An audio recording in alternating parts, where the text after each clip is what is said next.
Case of Jessica Cameleri.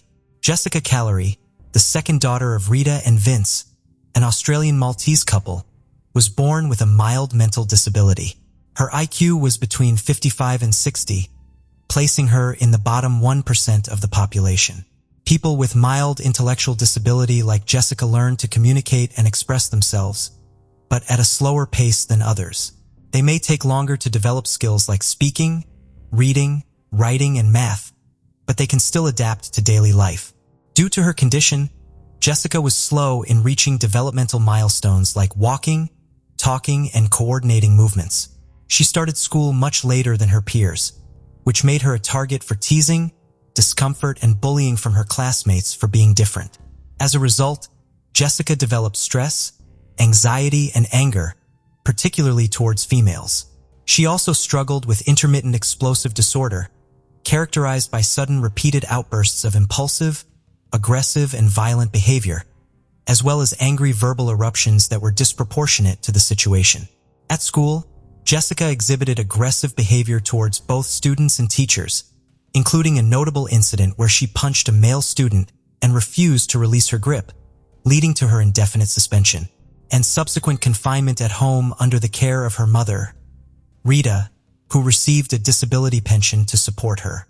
Jessica's behavioral issues were symptomatic of her intellectual disability and struggled with irrational outbursts of anger. Furthermore, she was diagnosed with attention deficit hyperactivity disorder, ADHD, a chronic brain condition that affects millions of children worldwide, making it challenging for her to regulate her behavior. In addition to these conditions, Jessica also suffered from severe bipolar disorder, depression, anxiety, and autism spectrum disorders, which impacted her judgment, self-awareness, and empathy towards others. She had obsessive tendencies such as fixating on her three favorite numbers, 2, 3, and 5, each of which she associated with a specific color, yellow, green, and purple. Respectively, Jessica would often repeat these numbers to generate random phone numbers, which she would then use to call and talk to men. In one instance, starting in 2018, she began harassing the staff of a meat company in Daylesford, England, even going so far as to threaten the owner's family, claiming she would decapitate them with a chainsaw. Jessica had a persistent fascination with horror movies, particularly the Texas Chainsaw Massacre.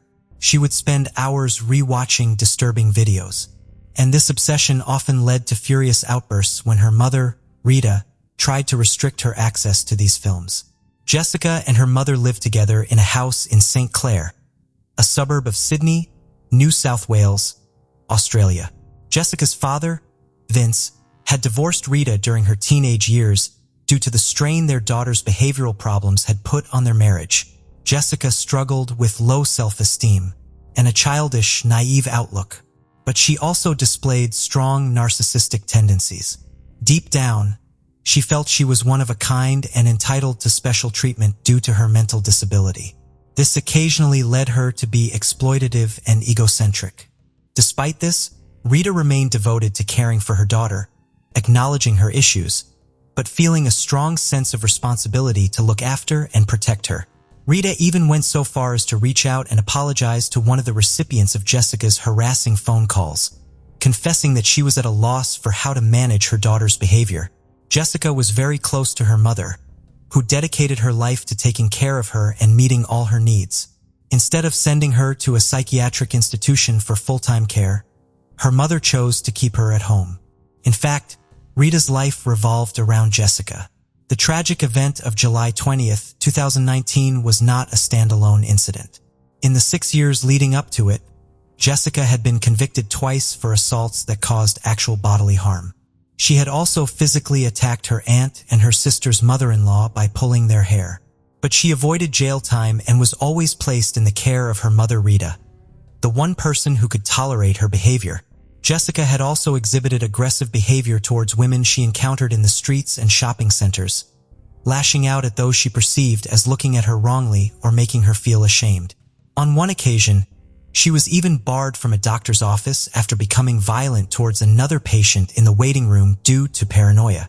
In early 2018, Jessica's aggressive behavior continued when she attacked a nurse during a hospital visit with her mother Rita. As a result, She was admitted to a mental health unit for 9 days to treat a severe episode of mood disorder. She was prescribed lithium for her supposed bipolar disorder, along with antipsychotic medications. However, by the end of 2018, about 6 months before the tragic event, Jessica had stopped taking her medication and instead began using natural remedies to manage her conditions. Rita was at her wit's end and paid $2,500 to a medium on Queen Street in St. Mary's, a western suburb of Sydney, in a desperate bid to exorcise the demon she believed was possessing her daughter Jessica. Despite her family and friends warning her about the dangers of living with Jessica, Rita remained adamant that her daughter wouldn't hurt anyone. According to Christy, Jessica's older sister, their mother Rita had a heart of gold, always putting others before herself, including Jessica, who continually refused to seek professional help. Rita's sister often voiced her concerns that Jessica might harm her, recognizing Rita's unconditional love for her daughter. However, Rita's motherly love made her oblivious to these warnings, even on the day before the tragic attack when she had to take Jessica to a police station due to her threatening calls to strangers.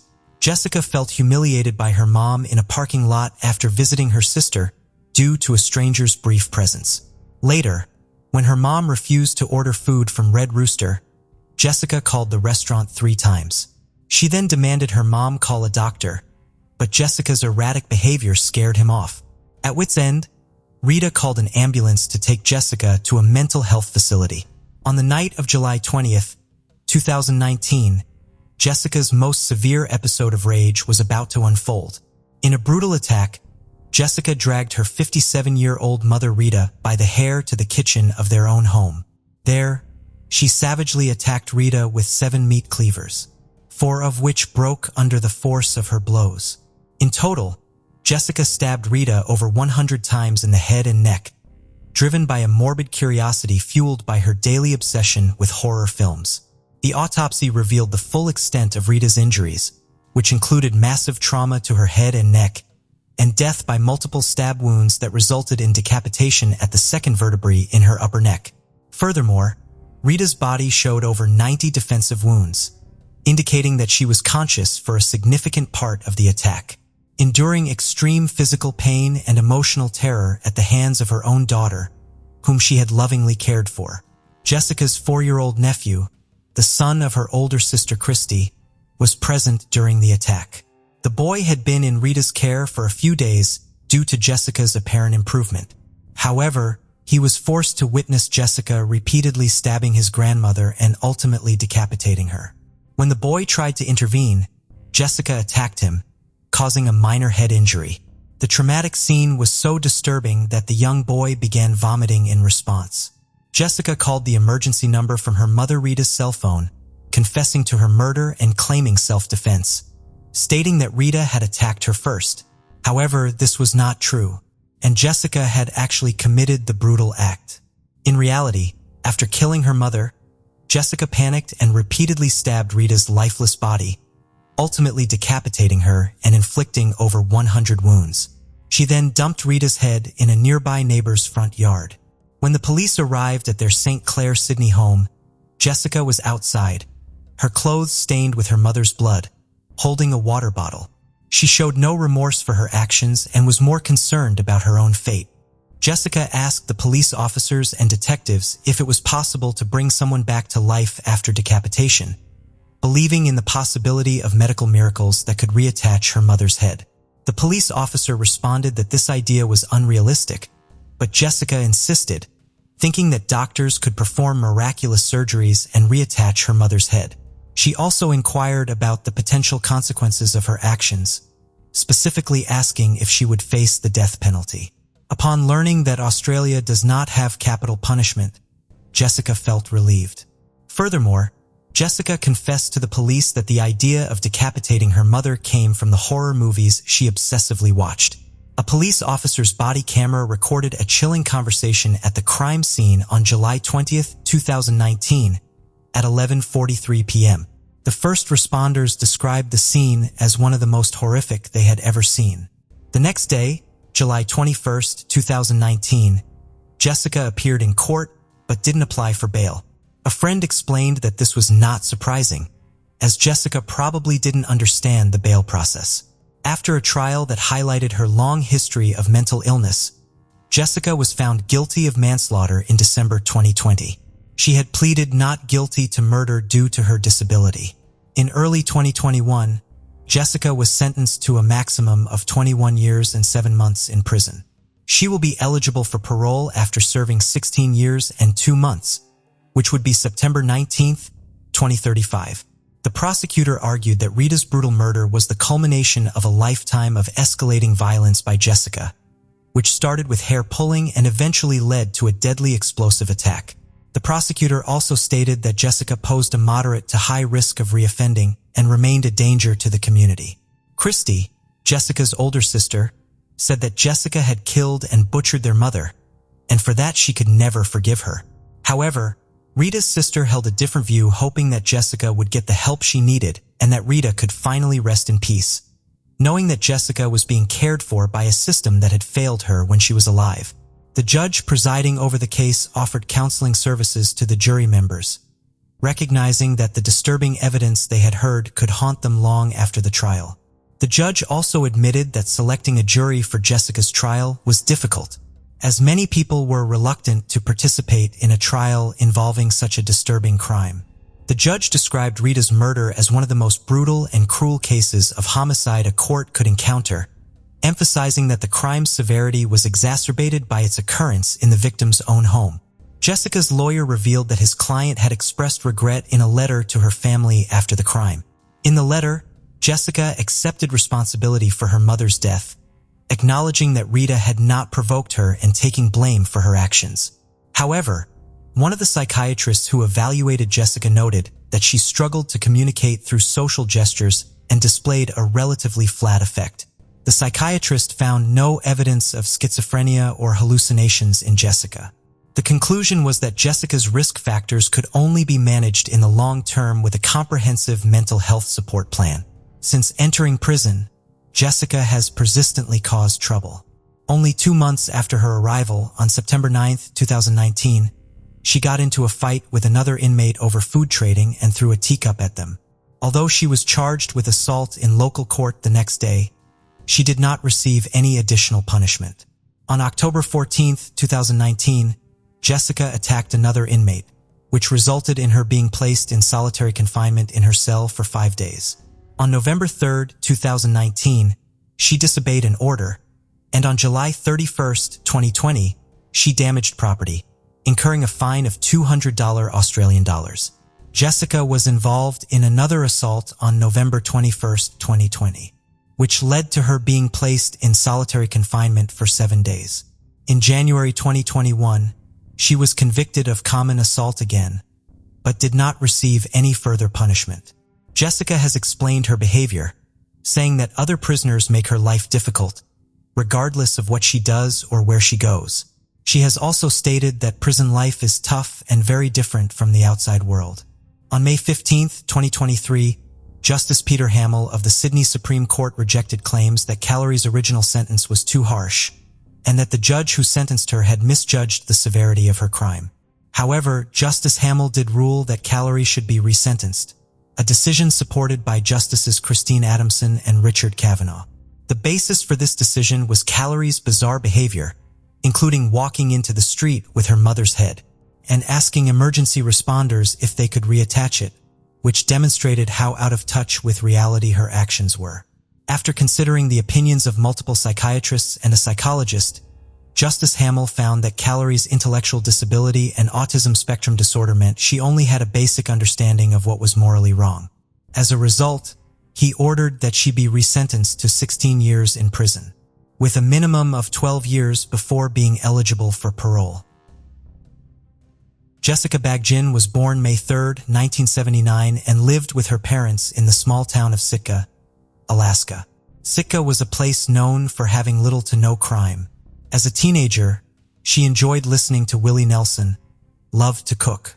She enjoyed going fishing with her family and was always excited to participate in the Thanksgiving pie making marathons. She planned to attend college in Arizona and pursue a career in photography. On her 17th birthday, May 3, 1996, She spent the evening celebrating with her sister and her friends at her sister's home off Sawmill Creek Road. Early the next morning, she decided to walk home, which was only about a mile away.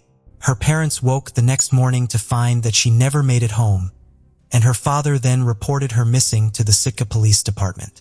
The local search and rescue team focused their efforts in the wooded area west of the Indian River between the campus of Sheldon Jackson College and Sawmill Creek Road. They soon found a shirt later identified as the one Jessica was wearing when she was last seen alive. Then Jessica's body was found beneath the trunk of a large fallen tree in the Sitka National Historic Park, about 70 feet off the bike path, which paralleled Sawmill Creek Road. The rest of her clothing and belongings were also found in the immediate area. 9 days later, a local man named Richard Bingham confessed to her sexual assault and murder. He had been living in the harbor on a boat and employed as a janitor at Sheldon Jackson College and was a heavy drinker. Sadly, Bingham was a simple-minded man that was easily manipulated. One example of this was one time Bingham had been told he had stolen a salmon from a fish processor where he worked. So he showed up with a replacement fish. The manager told him that he hadn't stolen a fish and to go home. When news of Jessica's death overwhelmed the town, a drinking buddy of Bingham suggested to him that he may have had something to do with the killing because he often blacked out while drinking. Soon, he was at the police station telling the officers he was having disturbing dreams and flashbacks about the murder and asked if they could help him. Officers interrogated Bingham for several hours using the Reed technique, which is an aggressive method that has been criticized for its tendency to produce false confessions. His confession was allegedly coerced and nothing he volunteered himself was accurate, but he was still arrested. It was determined months later that none of the physical evidence collected from the crime scene connected him to the actual crime. A psychologist testified that Bingham was vulnerable to suggestion and had intellectual deficiencies. He went to trial for Jessica's sexual assault and murder in early 1997 and was found not guilty on all charges. He then moved to Washington to avoid the residents of Sitka as they still believed he was the killer. The hunt then continued for Jessica's real killer, the man with the matching DNA. More than 100 potential suspects were cleared through DNA comparison and the trail went cold. In September of 2018, the Alaska Cold Case Unit discussed utilizing a new forensic DNA procedure called genetic genealogy. After reviewing the DNA evidence in the case, it was determined that there was sufficient DNA from evidence collected from the original investigation to generate a profile of the suspect. The suspect's DNA was submitted to Parabon Nanolabs a few weeks later, and in 2019, a profile was developed and uploaded into public genealogy databases. By the end of the year, after months of genealogical research, a new suspect emerged by the name of Steve Branch. Investigators established that Branch lived in Sitka at the time of the murder. Also, it was learned that the same year as Jessica's murder, Branch had been investigated by the Sitka police for sexually assaulting another teenage girl. 2 months before Jessica was murdered, a worker at C-Mart, a local grocery, found a teenage coworker crying in the break room. When the coworker asked what was wrong, the 18-year-old girl said Steve Branch had raped her. He was indicted and arrested for the incident in June of 1996. Branch took the stand and cried, talking about the mistake he had made, but maintaining the encounter was consensual. After only a few hours, the jury decided to acquit him. Branch stayed in Sitka for 15 more years and then moved to Austin, Arkansas in 2010. In January 2020, the Alaska Cold Case Unit reached out to the Arkansas State Police for their assistance. For weeks, they attempted to obtain a discarded DNA sample from Branch, but were unsuccessful. A few months later, Sitka PD was able to obtain a discarded DNA sample from a relative of Branch. Kinship DNA analysis that was completed in May of 2020 determined Steve Branch was most likely the source of the suspect DNA found on Jessica's clothing and body. In early August, investigators from the Alaska Bureau of Investigation traveled to Arkansas. The investigators went to Branch's home to question him and obtain a DNA sample in order to positively confirm he was the source of the suspect DNA. But he denied any involvement in the case and refused to voluntarily provide a DNA sample. Investigators left the residence to apply for a search warrant to secure a DNA sample directly from him. However, Approximately a half hour after the investigators left his home, he shot himself. After securing a search warrant, investigators collected Branch's DNA during his autopsy. On August 10, 2020, it was confirmed that Branch's DNA matched the suspect DNA found on Jessica and at the scene. With the help of several private citizens who voluntarily uploaded their DNA profiles into public genealogy databases and then authorized their profiles to be accessible to law enforcement, the genealogists were able to piece together a complex family tree that eventually exposed Branch as Jessica's killer. After 25 years, Jessica's case is finally closed, and while it might not be the justice she deserved, at least her family now has some closure.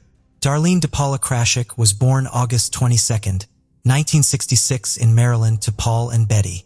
At the age of 20, she was an Army specialist on active duty stationed at Fort Carson, Colorado, and assigned to the 73rd Maintenance Company as a mechanic doing vehicle wheel repairs.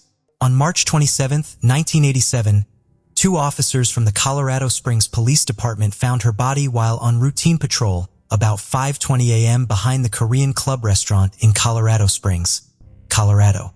An autopsy would determine the cause of death to be from strangulation.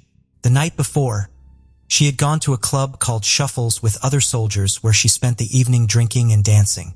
Her friends decided to leave her there, and she was last seen leaving the club between midnight and 1 a.m. with an unidentified man. Both Shuffles and the Korean Club restaurant have since closed down and were about a mile apart. Detectives determined from the condition of her body, as well as fresh tire impressions in the nearby snow, that she had been killed elsewhere and then her body dumped behind the restaurant. Police found DNA evidence on her body but couldn't find a match, and the case went cold. Since DNA testing was not available in 1986, the case was reopened in 2004 and 2011, and an unknown male DNA profile was found on several pieces of evidence. In 2017, the DNA was used to create 2 composite photos showing what the suspect could have possibly looked like at 25 years old and between 50 and 55 years old.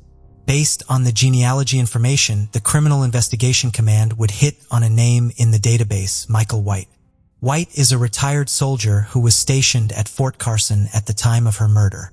Photos of White also match the composite sketch, and on June 12, 2019, he was arrested for the murder of Darlene at his home in the 1500 block of East 131st Place in Thornton, Colorado. During his trial in June of 2021, he testified that he joined the Army in 1979, right after high school, and was stationed in Fort Carson in 1986.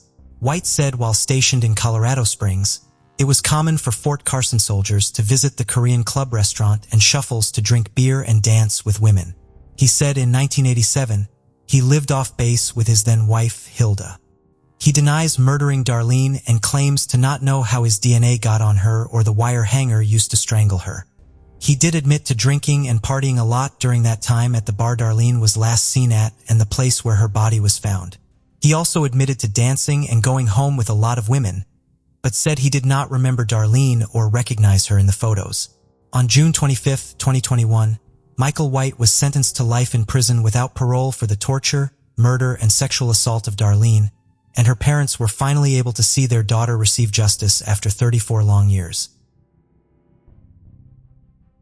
Banaz Mahmoud was born in Iraq in 1985. She grew up in a traditional family with strong religious beliefs. When she was 10, her family moved to the UK, but their cultural values remained unchanged. At 17, Banaz was forced into a marriage with a man 10 years her senior, who spoke no English and was illiterate.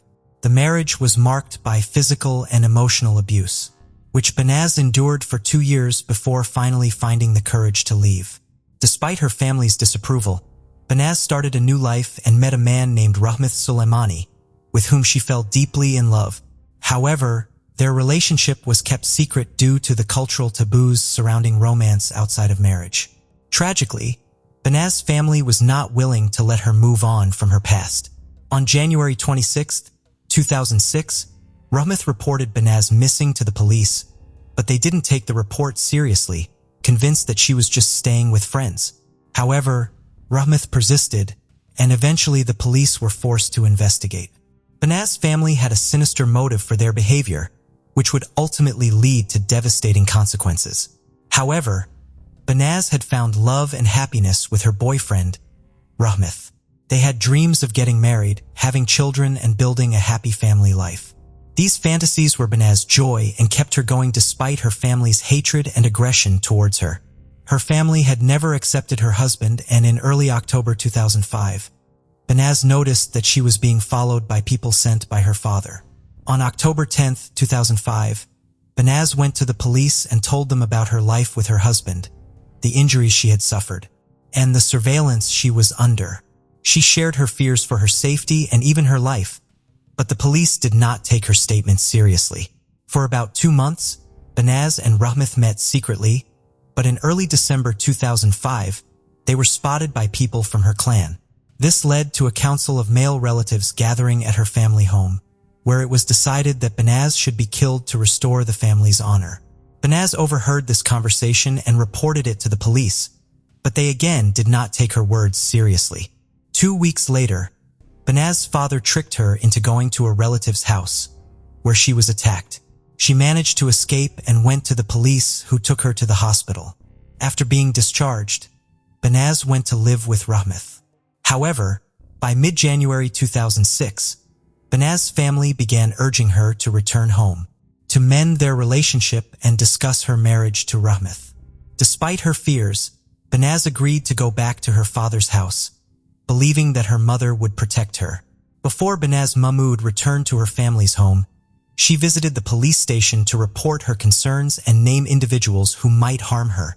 However, she disappeared on January 22, 2006, and her friend Rahmeth was unable to contact her, then filed a missing persons report with the police. The police eventually became involved in the case, and Chief Inspector Caroline Good was appointed to lead the investigation. She organized a large-scale search of properties associated with the Mahmoud family, suspecting that Banaz might be being held captive. The police questioned Banaz's father, uncle, and ex-husband, as well as 3 of her cousins, Omar Hussein, Muhammad Ali, and Muhammad Hamid, who were also suspects. Despite the efforts of the police, Banaz's family was uncooperative and refused to help with the investigation. The police found no pictures of Banaz at her family's home, and her family members gave contradictory and false statements about her whereabouts. The police arrested 30 people, including Banaz's family members and cousins, but they all tried to slow down the investigation by giving false information. The police obtained permission to install listening devices in the cells of the arrested men, including Banaz's father, uncle, and Muhammad Hamid. The wiretap recordings revealed that the 3 men had no remorse for their actions, and were actually proud of what they had done to Banaz. The recordings revealed that on the morning of January 23rd, the Mahmoud family deliberately left their home, allowing Ali Hussein and Hamid to enter and attack Banaz. The attack lasted for 2 hours, during which Banaz was subjected to beatings and violence. Finally, Hamid strangled her to death with a cord.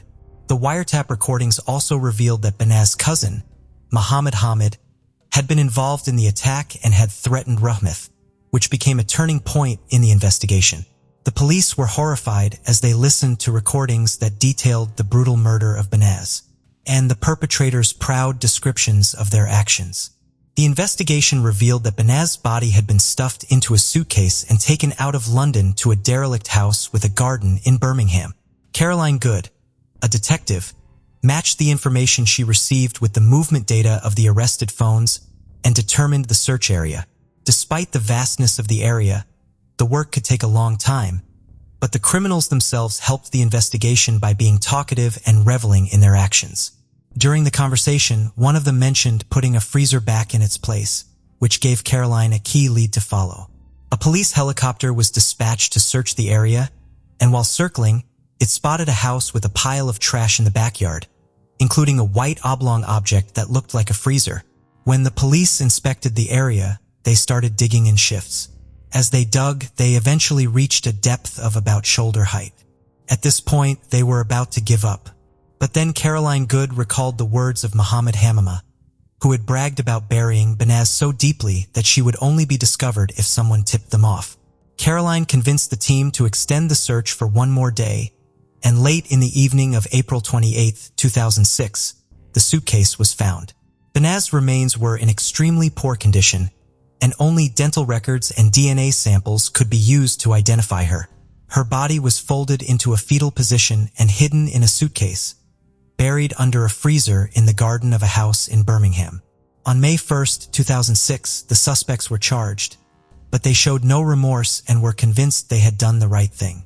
After the discovery of Banaz's remains, police received a flood of people providing alibis for the suspects, claiming they were in public on the day of the alleged murder.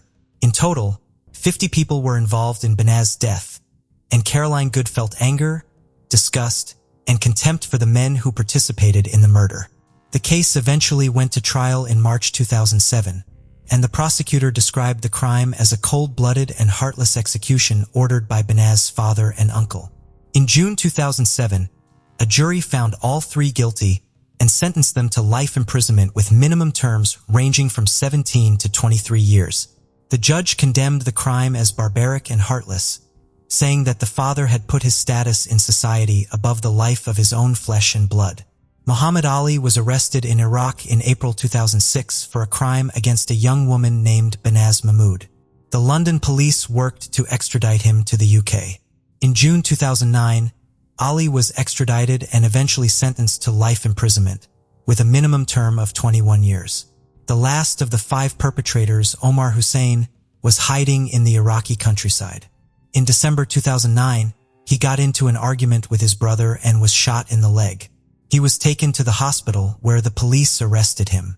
Initially, Hussein denied being in London in 2005 and therefore couldn't be involved in Banaz's death. However, UK social security records proved that he was receiving refugee benefits at the time, contradicting his claim. In March 2010, Hussein was extradited and later sentenced to life imprisonment. Donna Ammon, who was in the house at the time of Banaz's murder, was sentenced to 8 years in prison for helping to dispose of the victim's body and obstructing justice. A recorded interview at the police station revealed her family's guilt. Banaz had tried to leave her abusive husband several times, but returned to try again at the insistence of her family. The police's indifference to her plight led to her death, which sparked significant changes in how honor killings are handled. An inquiry into police misconduct was launched, and 9 police officers were prosecuted for their inadequate response. 7 received reprimands and 2 were dismissed. Caroline Good, a determined detective, not only found Banaz's body, but also secured the conviction of her father and uncle and brought back the escaped criminals from Iraq. Unfortunately, this wouldn't bring Banaz back to life or change the fact that her own relatives, who should have protected her, were responsible for her death. Banaz was buried in the Merton and Sutton Joint Cemetery in Morden. A memorial service was held on June 26, 2007 at the MN Auditorium, followed by a granite memorial headstone at her grave. Her family did not attend either service. The memorial was paid for by law enforcement officials working on the Banaz case and the women's rights organization. Ramat Soleimani, Banaz's boyfriend, remained in the UK under the Witness Protection Program, never recovered from her death. In May 2016, 10 years after the crime, he hanged himself, marking his 3rd attempt to end his life. The extent of the problem with police handling of honor crimes is unknown due to the lack of recording requirements. However, estimates suggest that in 2000, there were 5,000 honor killings worldwide, and in 2010, over 2,800 cases of honor-based violence were reported in Iran and Kurdistan. These crimes typically involve women who are perceived to have brought shame to their families or communities. Most cases occur in South Asia or the Middle East, predominantly in Muslim communities. However, cases like that of 19-year-old Banaz Mahmood, a Kurdish woman living in Britain, highlight the tensions faced by immigrant communities as they struggle to adapt to changing lifestyles. Some groups estimate that thousands of honor crimes go unreported in minority communities in Britain, where women are often taken abroad and forced into marriage or harmed when their modern outlook on life conflicts with their traditional male communities.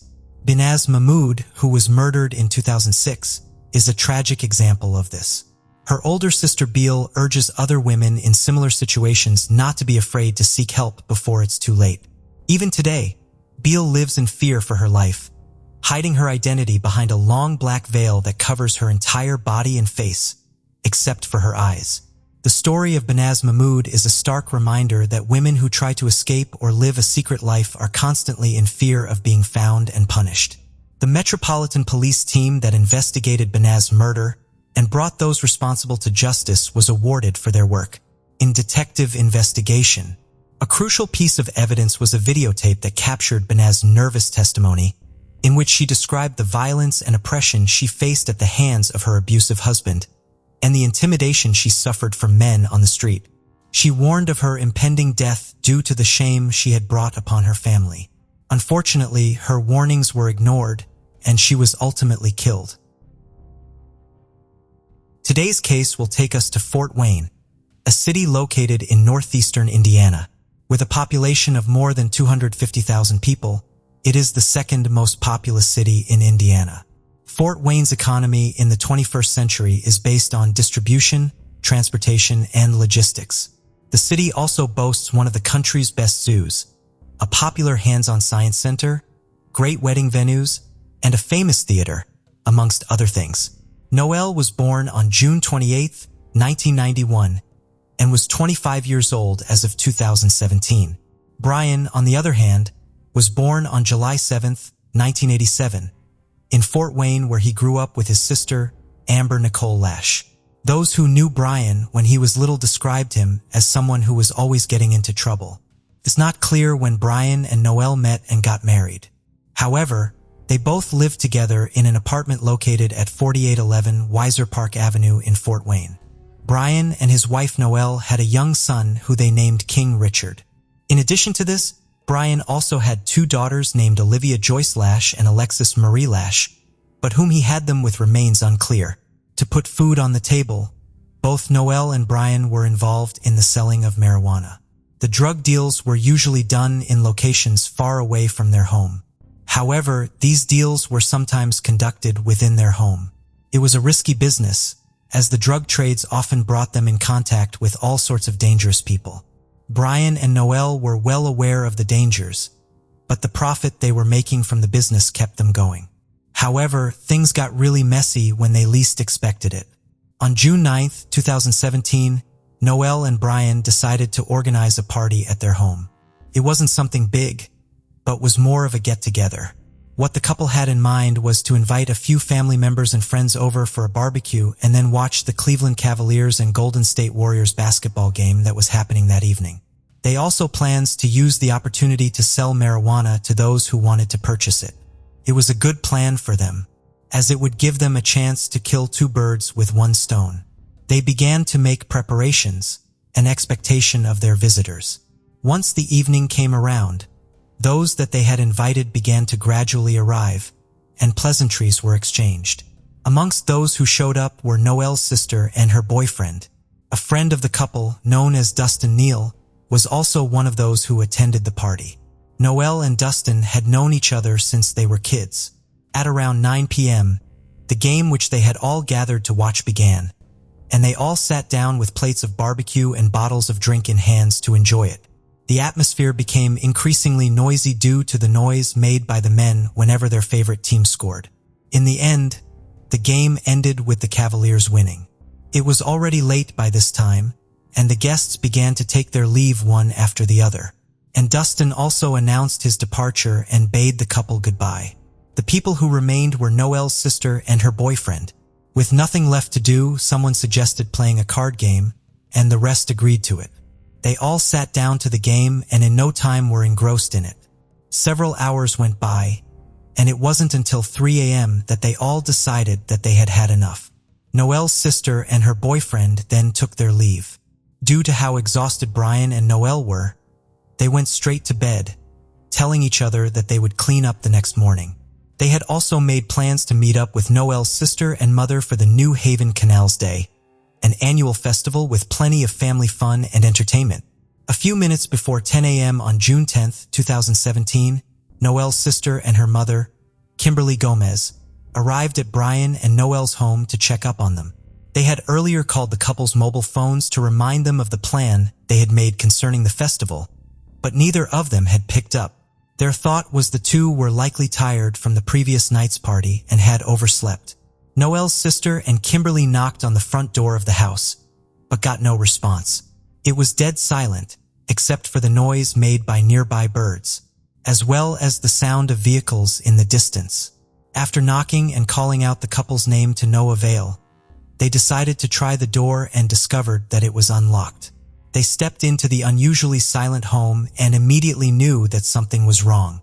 There was a faint smell in the air, but they could not immediately tell what it was. Noel and Brian had not yet cleaned up, and this was obvious from how disorganized the living room was. There were bottles lying everywhere, as well as plates that had been used to serve barbecue to the guests the previous night. Amid the chaos, Noel's sister noticed something odd. The about 50-inch Vizio TV that they had all watched the basketball game on the previous evening was missing. She also noticed that a video cassette recorder was nowhere in sight. A lot of things went through her mind in that instance, but none of it made any sense. She and her mother, Kimberly, made their way to the couple's bedroom, and that was when they saw the blood. The faint smell they had perceived upon entering the house was blood, and as they moved closer to the bedroom, it became stronger. At that point, their anxiety had doubled because they knew that something really bad had happened. When they opened the bedroom door, the blood was even more than they anticipated. On the bed were both Brian and Noel. They were covered in blood, and it was obvious that they were both dead. They both had what looked like stab wounds all over their body, but it seemed as if Noel had it the worst. There were empty, bloody holes in the place where her eyes should have been. Upon seeing the gory scene that looked like something out of a horror movie, Noel and her mother simultaneously gasped in shock and screamed. They couldn't believe what was before their eyes. It was all too much to take. 911 was immediately dialed, and in a matter of minutes, police officers from the Fort Wayne Police Department arrived on the scene. They immediately secured the area and began to do a thorough sweep of the house, in the hallway between the bedroom and kitchen. They noticed a black-colored object sitting on the floor. Upon closer inspection, it was discovered that it was a mobile phone that belongs to Noel. The phone was kept as evidence. Officers took a look at different parts of the house and collected all that they believed would help them in their investigation. After this was done, Noel and Brian's bodies were transported away for autopsy. 2 days after the murder took place, the autopsies of the dead couple were conducted by Dr. Scott Wonger, and the results showed both had died as a result of fatal stab wounds. The result also made detectives believe that before Noel died, she had tried to shield herself from her attacker. This was due to the defensive wounds to her hands, arm, legs, and feet. The result of the autopsy allowed the couple's death to be ruled as a homicide, and Detective D. Engelman was one of those placed in charge of investigating the case. The first thing he did was interview the friends and families of the deceased couple. One of those that he interviewed first was Noel's sister.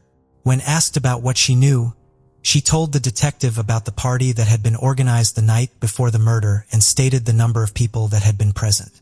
In addition to this, she revealed to the detective that her sister, Noel, was selling marijuana and that the majority of people who had attended the party were there because they wanted to purchase the drug.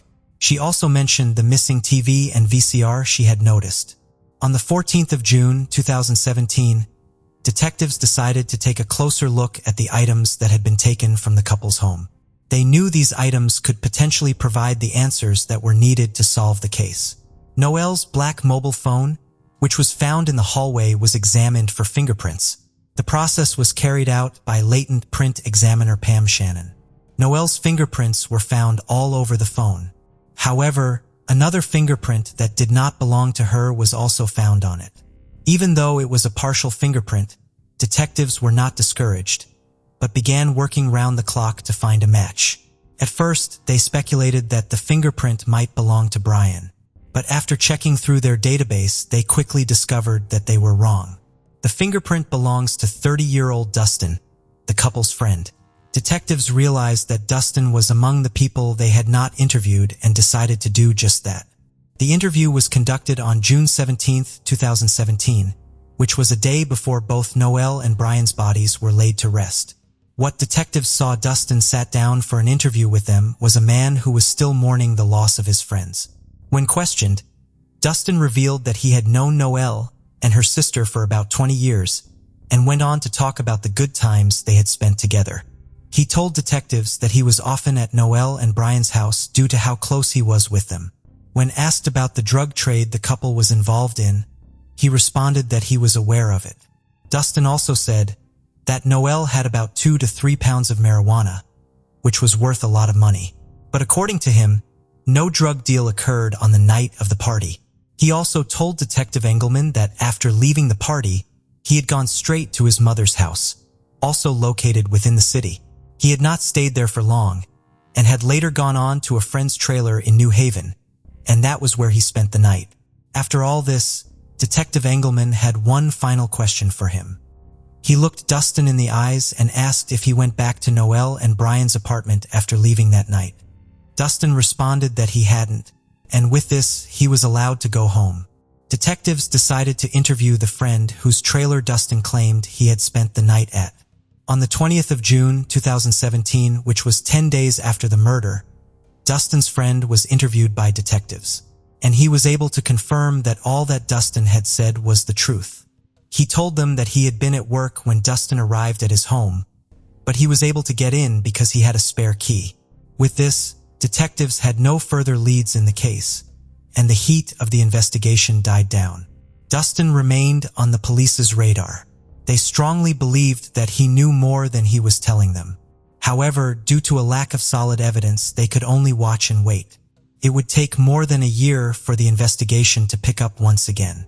Detectives were able to locate an individual who had been in contact with Dustin at the time of the murders. The individual, whose identity was not revealed, told detectives that Dustin had called him on the morning of June 10, 2017, saying that he had a large amount of marijuana he wanted to sell. According to the unidentified individual, Dustin sounded uneasy over the phone. The marijuana he was trying to sell was high grade and was about 1 to 2 pounds. He told detectives that he had been surprised by the offer and wondered how Dustin had gotten the drug in his possession. This was because at the time, Dustin was broke and there was no way he could have bought so much. After this revelation, Dustin shot to the top of the detective's suspect list. To confirm that what the unidentified individual had told them was the truth, they took a look at cell phone records, and it showed that phone calls had been exchanged between Dustin and the unidentified individual on the morning of the murder. Almost 3 months after this, detectives interviewed Dustin once more. This time around, the interview was not conducted by Detective Engelman, but by Detective Brian Martin, also of the Fort Wayne Police Department. Dustin maintained all he had said the last time he was interviewed, but this time around, he added that he drank beer and smoked marijuana upon getting to his friend's trailer house in New Haven, and that was where he had been when he heard about the murder. They did not ask him about the marijuana he had allegedly tried to sell, but allowed him to leave. Following this, detectives spoke with Dustin's friend who resided in New Haven, and he confirmed to them that Dustin was selling marijuana from his trailer on the day of the homicide. After this, detectives sat down to carefully review all the available information, and it suddenly dawned on them that nothing they had was solid enough to link Dustin to the murders or build a case against him. They needed something more that would prove beyond reasonable doubt that he had been Noel and Brian's killer. And without this, there was little that could be done. The pace of the investigation slackened, and things went quiet. In the blink of an eye, 5 years had gone by since the murder of Noel and Brian. Then, just when detectives least expected it, another individual came forward and gave them a testimony that helped them finally solve the case. The individual was a man by the name of Tyler. He had not been happy with the way the investigation had dragged on for years, and so he decided to speak to the authorities and tell them everything he knew about the murder. "I just felt like I had to do the right thing," Tyler said. On July 28, 2022, Tyler was interviewed by detectives after telling them that he knew something about Noel and Brian's murders. He revealed that he was friends with a man named Dean, and during one of their conversations, Dean had once informed him that his half-brother had carried out the killing. As it turns out, the half-brother who Dean had been talking about was none other than Dustin. According to what Dean told Tyler, Dustin had gone to the couple's house in the early hours of June 10, 2017 to steal some marijuana. He had believed that no one would be at home, armed with only a knife. He had climbed through a window into the house and had proceeded to the bedroom to look for what he had gone there to steal. However, the noise he made woke Brian, and upon seeing that his cover was blown, he stabbed him. In the commotion, Noel also woke up and Dustin stabbed her as well. She had, however, put up a fight, and he had responded by stabbing her multiple times. He had bragged to Dean that he stabbed her so hard in the face that the knife got stuck, and he had to put a foot on her body and pull to retrieve the knife. After killing the couple, he had stole the marijuana and gone to his friend's place in New Haven, where he burnt his bloody clothes in a fire pit. By the time Tyler finished his narration, detectives could hardly believe their ears. They knew that with the testimony, the case was closer to being solved than ever, but they had to confirm Tyler's word, and for this, they interviewed Dean, Dustin's half-brother. Throughout the interview, his words were consistent with what Tyler had earlier told them. On the 31st of October 2022, Dustin's cell phone was analyzed by an FBI detective. It was a final and important step that had to be taken to ensure that they were not chasing shadows. Well, as it turned out, the results of the analysis showed that Dustin had been near Noel and Brian's residence between 6:20 a.m. 6:04 a.m. on June 10, 2017, which was the day of the murder. This was in contrast to what he told detectives about not going back there after leaving the party.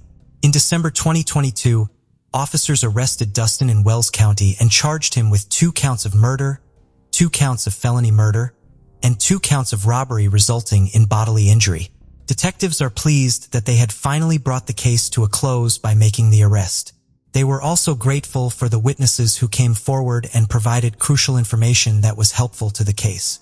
If it was your family, your loved one who was taken from you in a violent way, you would want someone with that information to come forward. You would hope they would do it right away. But if they come forward at all and can provide that information and sit down with us, it usually brings good stuff to the case. We can use and move forward with evidence, Detective Martin told the media following Dustin's arrest. At the moment, Dustin remains in jail, awaiting punishment for his crime. It is a relief that Noel and Brian's murder has been finally solved, and through this, their families have been able to get the much-needed closure that they deserve. Case of Lacy Peterson. Lacy Rocha was born on May 4, 1975 to Sharon and Dennis, but her parents divorced when she and her older brother Brent were still young. After the divorce, Lacy's mother married Ron, a dairy farmer, who became a father figure to her and played a significant role in her upbringing. Lacy was a cheerful and outgoing person with an infectious smile and bubbly nature.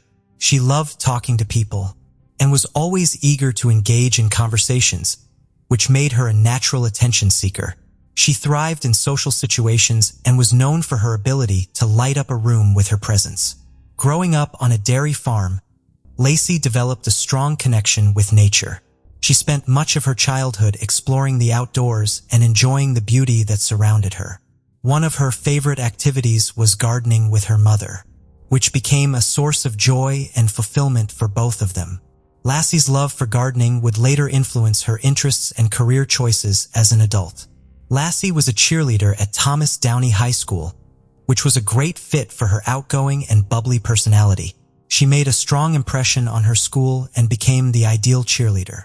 After graduating, Lacy attended California Polytechnic University, where she studied ornamental horticulture due to her interest in plants and wildlife. Lacy frequently visited a friend who worked at a restaurant in Morro Bay. It was there that she met Scott Peterson, a coworker of her friend. Lacy was immediately attracted to Scott and was smitten. She took the initiative and gave Scott her phone number. Scott quickly reached out and they surprisingly hit it off during their first conversation. Scott then asked Lacy on their first date, a deep-sea fishing trip. However, things didn't go as planned for Lacy, who ended up getting seasick. After a rocky start, Lacy and Scott's relationship blossomed, and they eventually decided to live together. Before meeting Lacy, Scott had aspirations to become a professional golfer, but as their relationship progressed, his focus shifted, and he chose to pursue a career in business instead. Lacy graduated from Cal Poly in 1997, and Scott followed suit the next year. This milestone marked the beginning of a new era in their lives, full of promise and potential. On August 9, 1997, the couple tied the knot in Isla Valley, San Luis Obispo County. The beautiful resort setting provided a stunning backdrop for their special day. Surrounded by friends and family, they celebrated their love and solidified their commitment to each other. After getting married, Lacy and Scott embarked on a new business venture, opening a sports bar called The Shack in San Luis Obispo, California. The Shack, owned by Lacy and Scott, started off slowly but eventually attracted a steady stream of customers, with weekends being particularly busy. After several successful years, the couple decided to sell the bar in 2000, seeking new opportunities despite its stable income. Following the sale, they moved to Lacy's hometown of Modesto, California, and purchased a 3-bedroom, 2-bathroom home in an upscale neighborhood in October 2000. Lacy took on a part-time job as a substitute teacher, while Scott worked for a European fertilizer company. Lacy devoted herself to supporting Scott, taking care of the home, cooking and cleaning. She made sure their home was always warm and inviting. In 2002, the couple received exciting news. Lacy was pregnant, and they were expecting a baby. Lacy and Scott were expecting a baby boy, with a due date set for February 10, 2003. They had already chosen the name Connor for their unborn child. On December 24, 2002, Scott stated that he left their house at 9:30 a.m. to go fishing at the Berkeley Marina. Scott said he left Lacy at home on Christmas Eve morning, with a busy day ahead of her. She was planning to watch a Martha Stewart show, clean the floor, bake Christmas cookies, and walk their dog, Mackenzie, at the park. However, one of their neighbors found Mackenzie wandering outside their home around 10:30 a.m. and returned the dog to their backyard. When Scott came home from fishing that afternoon, he said the house was empty, with Mackenzie in the yard, but no sign of Lacy. Her car was still parked in the driveway. Scott claimed he showered and washed his dirty fishing clothes as soon as he got home. After his shower, Scott realized Lacy was missing and became concerned. He called her mother and stepfather, Sharon and Ron, but they hadn't heard from her all day and were worried about her safety. As the day went on and Lacy remained missing, Scott and Sharon decided to report her disappearance to the police around 6 p.m. They stressed to the police how urgent it was to find Lacy, who was 7 months pregnant with their baby, Connor. The police then questioned Scott out about his whereabouts and activities on the day Lacy vanished. Scott told police he went fishing at the Berkeley Marina, about 90 miles from his home in Modesto, where he lived with his pregnant wife Lacy. However, from the start, police suspected foul play in Lacy's disappearance. Initially, police didn't treat Lacy's case as suspicious after Scott and his mother-in-law filed a missing person report. Lacy's family defended Scott, and the couple seemed perfect, making it hard to imagine Scott harming his wife. As the investigation continued, police grew suspicious of Scott. About a month after Lacy vanished, they made a stunning discovery. Scott had 2 secret affairs and a long-term relationship with Amber Fry, who contacted police on December 30, 2002, after learning Scott was a suspect in Lacy's disappearance. Amber said she met Scott on November 20, 2002, and thought he was single. 2 weeks before Lacy's disappearance, Scott told Amber that he was a widower and that the upcoming Christmas would be his first without his wife. This revelation raised suspicions among the police, who wondered if Scott had already planned to kill his pregnant wife. To gather evidence, the police asked Amber to make a recorded phone call to Scott, hoping to capture a potential confession. The police informed Lacy's family about Scott's infidelities, and it was when they showed Lacy's mother a photo of Scott and Amber together that she became convinced of his guilt. The search for Lacy was highly comprehensive due to the involvement of the police, her loved ones, and numerous volunteers. In the first 2 days alone, more than 900 people participated in the search efforts.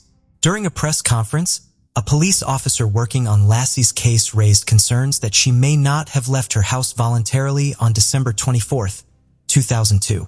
Lacy's disappearance sparked widespread media attention, with the tragic and intriguing tale of a beautiful young woman vanishing from her home on Christmas Eve, captivating the public's imagination. As the public sought answers and speculated about her disappearance, the spotlight on Lacy's case intensified. When Lacy Peterson vanished on December 24, 2002, a $25,000 reward was initially offered for information leading to her safe return. As the investigation yielded no leads, the reward was increased to $500,000 to boost awareness and gather more information. To keep Lacy's case in the public eye, posters were prominently displayed in Modesto, California, and a friend's husband created a website to spread the word. Months later, on April 13, 2003, a couple walking their dog in Richmond's Point Isabel Regional Shoreline Park stumbled upon a gruesome discovery in a marshy area. They found the decomposing body of a male infant. The next day, another person discovered the body of a pregnant woman on the east side of the bay shore, about a mile away from where the baby was found. On April 18, 2003, DNA tests confirmed that the bodies were indeed those of Lacy and her unborn son, Connor. Lacy and Connor were laid to rest at Burwood Cemetery. The autopsy revealed disturbing evidence. The baby had 1.5 loops of nylon tape around his neck and a significant cut on his body. Lacy's autopsy showed even more brutal injuries. 2 cracked ribs, her upper torso hollowed out with internal organs removed, and she was missing her head and limbs. The medical examiner concluded that the baby died in the womb and was expelled from Lacy's body after her death. Investigators from the FBI and Modesto Police Department searched the home of Scott and Lacy, looking for evidence of their involvement in her disappearance. The search turned up several crucial clues, including a hair found in Scott's pliers on his fishing boat. After analyzing the hair, the FBI matched it to Lacy's DNA. In addition to the home search, the FBI also thoroughly examined Scott's truck and warehouse, seeking any evidence linking him to Lacy's disappearance. The FBI searched Scott's boat and found a homemade anchor that he claimed was made from a 90-pound bag of concrete, which he had used to repair his driveway. However, the prosecution believed that Scott had created multiple anchors and used 4 of them to weigh down Lacy's body in San Francisco Bay. The bodies found in the bay were later identified as Lacy and Connor, leading to Scott's arrest near a golf course. Notably, Scott's appearance had changed significantly. His dark brown hair was now blonde. When arrested, Scott's vehicle was found to be packed with various items, including a large sum of cash, survival gear, and camping equipment. The police also discovered 4 cell phones and 2 driver's licenses, one belonging to Scott and the other linked to his brother. This evidence suggested to the police that Scott was attempting to flee the state. Scott's father offered an alternative explanation for the driver's license found in Scott's possession. According to his father, Scott had borrowed his brother's license to get a discount at a golf course. As for why Scott's car was packed, his father claimed it was because Scott was living out of his car to avoid the media, who were camping outside his house at the time. Scott's trial began in June 2004, a year after his arrest. During the opening arguments, the prosecution presented its case to the jury, arguing that Scott had killed Lacy because of his affair with Amber Frey. The prosecution highlighted Scott's suspicious behavior in the days leading up to and following Lacy's disappearance, pointing out inconsistencies in his statements to the police. Scott initially told the police he was fishing on the day Lacy went missing, but later told others he was golfing. The prosecution also noted that Scott asked the police if they had used cadaver dogs to search a park where Lacy was supposed to walk their dog, implying that Scott was aware of the potential crime scene and trying to cover his tracks. Scott's defense team presented a strong argument in court, highlighting that Scott's history of infidelity did not necessarily prove he was guilty of murdering his wife. They reasoned that Scott would not give up his life for someone he had only dated 4 times. The defense suggested that Lacy's hair might have been found in Scott's boat because she had visited the marina with him before. During the trial, 2 of Lacy's relatives testified that Scott showed no emotional response when his pregnant wife went missing. New evidence emerged when a realtor testified that Scott tried to sell their home in January, a month after Lacy's disappearance. Additionally, a salesman revealed that Scott traded in Lacy's car after she vanished. The prosecution viewed these events as incriminating evidence against Scott. Amber Frey, Scott's mistress, took the stand and shared details of their affair. The jury listened to secret recordings of Amber's phone calls with Scott, including one where he lied about being in Paris when he was actually attending a vigil for his missing wife. During the trial, a hydrologist and tide expert testified that it was possible for Lacy's body to have been dumped in the area where Scott claimed to be fishing on the day Lacy went missing. However, the defense team argued that there was a lack of credible evidence directly linking Scott to the crime. Their theory was that someone had kidnapped Lacy on Christmas Eve 2002, holding her captive until she gave birth to Connor and then disposing of both bodies in the San Francisco Bay. The defense attorney emphasized that there was no concrete evidence to connect Scott directly to the crime and that other suspects could have been responsible. A significant issue arose during the trial when a juror was removed and replaced with an alternate due to misconduct. The dismissed juror had conducted unauthorized research on the case, violating legal procedures. Additionally, the foreman of the jury asked to be removed, and it was determined that his removal was necessary to ensure a fair and just trial. On November 12, 2004, a California jury found Scott guilty of 2 murder counts: first-degree murder for killing his wife Lacy and second-degree murder for killing their unborn son Connor. The charge of first-degree murder for Lacy's killing carried special circumstances because of the involvement of the fetus, making Scott eligible for the death penalty. After his conviction, the trial entered the penalty phase to determine his punishment.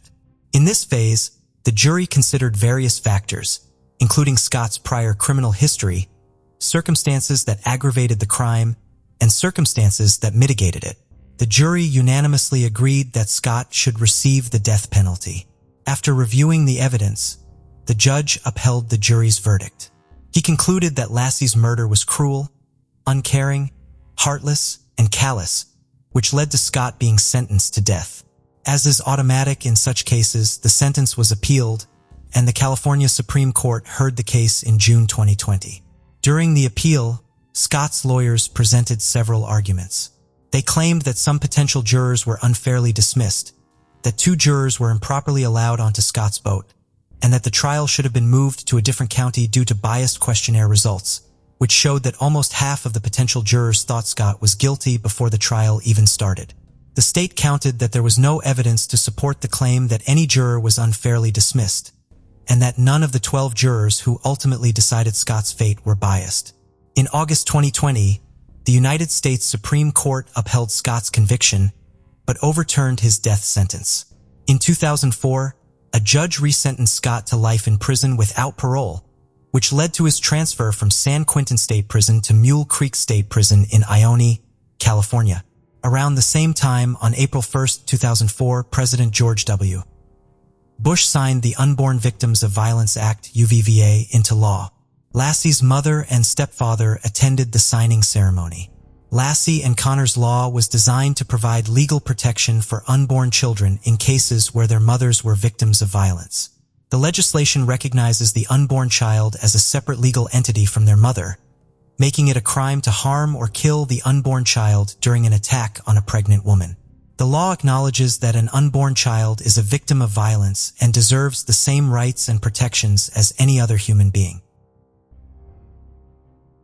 Manhattan, New York. With the densest population, Manhattan is geographically the smallest of the 5 boroughs of New York City. Situated on one of the world's largest natural harbors, it is mostly made up of Manhattan Island. Other than its cultural offerings and iconic scenic beauty, the city is known for its towering skyscrapers, including the Empire State Building, neon-lit Times Square, and the theaters of Broadway.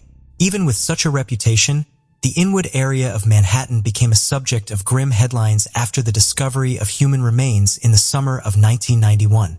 On the early summer morning of July 23, 1991, the New York City Police Department of Washington Heights 34th Precinct received a chilling call regarding a gruesome discovery.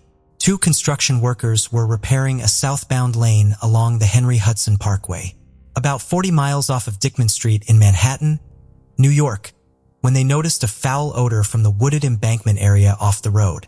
The smell only grew stronger and eventually led the construction workers to a blue and white igloo cooler. After finding the source of the overpowering smell, the workers began to open the lid of the cooler. When they discovered a few cans of Coke, Underneath those cans there was a black plastic bag that contained what seemed like human remains. When the NYPD detectives approached the scene, at first glance, they were not sure if the remains really belonged to a human. This was assumed given the fact that the place was used as an illegal dump site where people often dumped their waste along with deceased animals. However, an inspection of the garbage proved otherwise, as the skeletal remains were quickly determined to be human. Inside the garbage bag, the young female child was lying in a fetal position, with her hands clasped together, bound with rope and a cord from Venetian blinds. The decomposing body was completely naked and bloated. In addition to the Coke cans, the garbage bag was also surrounded by water, which the investigators suspected to originally be ice. They estimated she had been dead 6 to 8 days before the cooler was found. They believed she was dead for a week, and the hot sunlight not only melted the ice, but popped several of the cans, causing soda to leak out and destroy forensic evidence such as fingerprints and DNA. The body was then taken to the medical examiner's office for an autopsy. Although identifying the body was impossible due to the level of decomposition, the autopsy result brought out several significant details regarding the cause of death and the physical characteristics of the victim. The coroner determined that the child was either white or Hispanic, and aged between 3 to 5 years.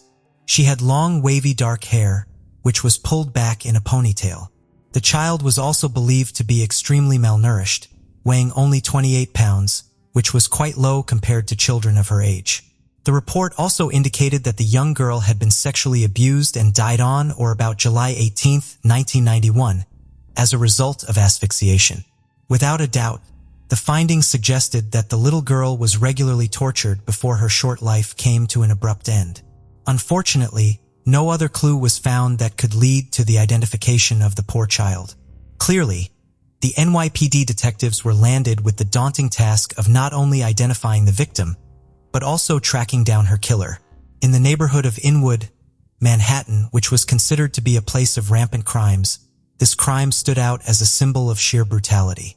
In an attempt to crack this case, the NYPD detectives tried out every tactic they could possibly think of. From distributing flyers to urging the people to come forward if they had any knowledge about this Jane Doe, police tried everything but came up empty-handed. The murder received plenty of attention from both the police department and the media back then, and investigators had every reason to believe that someone would soon come forward with information. And people did come forward. In the initial phase of the investigation, countless tips came in. One of the tips included a call from a woman that came in just 6 days after the remains were discovered. The caller, who did not identify herself, said on a Sunday in July 1991, she was going to a wedding, and from the toll booth of the Hudson, they saw a Hispanic man in fleece and a Hispanic woman in heels walking north on the parkway with a picnic cooler in their hand. The lead seemed legit but did not go anywhere, and in the end the woman denied cooperating with the police by helping them create a sketch. There were other tips, including a young female drug addict who claimed the girl was her niece and a grieving grandmother who insisted the child was her granddaughter, both of which yielded no results. Sadly, every other lead NYPD detectives followed hit a dead end eventually. Detectives scanned through the National Missing Children databases, but nothing panned out, leaving the deceased child without a name. As the mystery deepened in the case, so did the affection of the detectives for the little Jane Doe. Since no one knew the girl's name and the cops had no way of identifying her, she was given the name Baby Hope, because by then, hope was all they had left in their attempts to solve the Jane Doe case, and they truly hoped that it wouldn't take long for justice to prevail. After a few days of investigation, an anthropologist developed an enhanced sketch based on the bone structure of Baby Hope and distributed it to the media. This was the first sketch that showed what she might have looked like, but even this effort remained fruitless. For nearly 2 years, Jane Doe's corpse remained in the NYPD morgue when detectives decided it was finally time to let her go. In those 2 years, no family members came forward to claim her, and the NYPD took the responsibility upon themselves to provide her with a proper burial with their own money. On July 23, 1993, on the second anniversary of Baby Hope's remains being found, uniformed cops from NYPD carried the tiny coffin of Jane Doe, which was led by 8 children, to the Campbell Funeral Home on Wadsworth Avenue, Manhattan. The lead detective, Jerry Giorgio, actively participated in the funeral while his wife bought a white dress for baby Hope to offer their affection for a stranger they only knew by death. Not only the detectives, but the community also played their part. More than 500 people from the neighborhood attended the funeral while praying for justice for the little girl. She was buried at St. Raymond's Cemetery in the Bronx with the name of baby Hope etched on her black headstone. Over the years, both the detectives from the NYPD and the people from the community periodically visited her grave and left her things in her honor. Without any solid leads to go on, the investigation into baby Hope's case went nowhere. Although the NYPD never gave up on this case, the urgency of the case faded away underneath all the new crimes. Throughout the years, there were minor developments in the case, but it mostly remained cold. With every anniversary of baby Hope's murder, local media in New York ran the story in hopes of refreshing the memories of a potential witness or spreading awareness of this horrific crime. The efforts always fell short, and the case remained cold. By 2000, there were many new technologies and forensic profile developments that were introduced into the criminal system, which were not available back in the 90s. Seeing that the technologies were proving to be helpful in other cold cases, the NYPD attempted to utilize these techniques in an attempt to build a forensic DNA profile on baby Hope and run it through all missing children's databases. But that effort remained unsuccessful. As technology continued to progress, baby Hope's body was exhumed for DNA tests 2 times in the span of 4 years. The first one in 2006 and the second one in 2011. None of them proved to be significant, as detectives were still not able to unveil the mystery of baby Hope's identity. With encouragement from the public, the NYPD reopened the case in 2013, in July of the same year, on the occasion of the 22nd anniversary of the discovery of baby Hope. The NYPD tried another round of publicity on the case. Detectives canvassed the neighborhood where her body was found, hung flyers, and distributed the sketches of the girl and a photograph of the cooler. They even announced a $12,000 reward for information leading to an arrest. Their efforts finally got a breakthrough in the case for the first time in 2 decades. After seeing the flyers, a woman called the New York City Crime Stoppers, the tip line for New York City, to share some valuable information. She shared with police a conversation she had overheard in a laundromat 2 years ago, in which a woman claimed that baby Hope might have been her sister. The tipster also provided several pieces of information to the police regarding the woman's family. This tip led the investigators to a 27-year married Brooklyn mother of 3, Laurencita Lorena Ramirez. As investigators knocked on Lorena's door and she opened it, they're met with a shocking mirror image of baby Hope if she were alive then. Lorena had a striking resemblance to the police sketch of baby Hope, almost providing reassurance to the detectives that they might have come to the right place. So, without wasting any time, detectives began questioning Lorena about her missing sister. Lorena said that she had not remembered anything about one of her sisters being missing, even her name. That was until Lorena was 11. And her younger sister, Maribel, rejoined her family after staying with her father's family for years. It was Maribel who told Lorena that she remembered being suddenly awoken by something one night. She then went on to witness her sister's body being stuffed into a refrigerator and placed into a cooler later on. She also remembered looking to the other room and seeing plastic bags placed on the ground along with the conversation between 2 adults, which included the sentence, "She doesn't fit." However, neither Maribel nor Lorena ever came out with this information. Lorena did not even link baby Hope's case to these memories until a few months after the anniversary of the discovery of remains, when she was watching it on a TV channel. The story was eerily convenient as far as baby Hope's murder was concerned. However, investigators needed a parent for a DNA match, which led them to Lorena's mother. With assistance from Lorena, detectives did not waste much time tracking down her mother, Margarita Castillo, not far from her daughter Lorena. Margarita, at the time, resided in Washington Heights in Queens, New York. However, as eager as investigators were to talk to her, Margarita did not reciprocate the same feelings. She was not interested to talk to the investigators and turned them down before the investigators legally obtained an envelope that had Margarita's DNA on it. The test results of this DNA came back with the answer detectives had been searching for over 2 decades. Margarita Castillo was the biological mother of baby Hope. With tears in her eyes, Margarita agreed to talk only when she saw the DNA result and the composite sketch of baby Hope. Margarita let the investigators know that baby Hope was indeed her long-lost daughter, Angelica Castillo. After decades of lying nameless in a Manhattan cemetery, baby Hope finally got her name back. However, this revelation created more questions than answers. One of the most significant of them was why Margarita would never report her daughter missing in the first place. Claiming that she only acted that way because she had no knowledge of Angelica being missing, Margarita began to tell the investigators the story of how she became estranged from her own daughter. Angelica was born on April 24, 1987, to her mother, Margarita Castillo, and her father, Genaro Ramirez. Despite having several children, the couple's marital life was rocky, as Margarita was scared of Genaro, who had a reputation for being abusive. Just after a few years of Angelica's birth, Margarita and Genaro separated as a result of their regular fights. According to Margarita, it was after one of those fights in 1991 that she took her 3 daughters with her and left the home. The next day, Genaro called her, saying that he wanted to meet his daughters. Though still angry due to his behavior, Margarita accepted, considering Genaro was still the father of the girls. As per Genaro's instructions, Margarita brought the girls to the house of his adult niece, where he was already present. After spending the night there, Margarita decided to leave the next day, when Genaro had a strange request for her. He wanted her to leave their 2 younger daughters, Angelica and Maribel, with him and take the older Lorena with her. Margarita, who was well aware of his violent nature, knew that it was not just a request but a threat.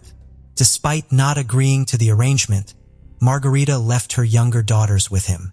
Margarita also said that she often visited the girls after being forced to leave them with their father and brought them little gifts. During one visit, she saw that her estranged husband wasn't around.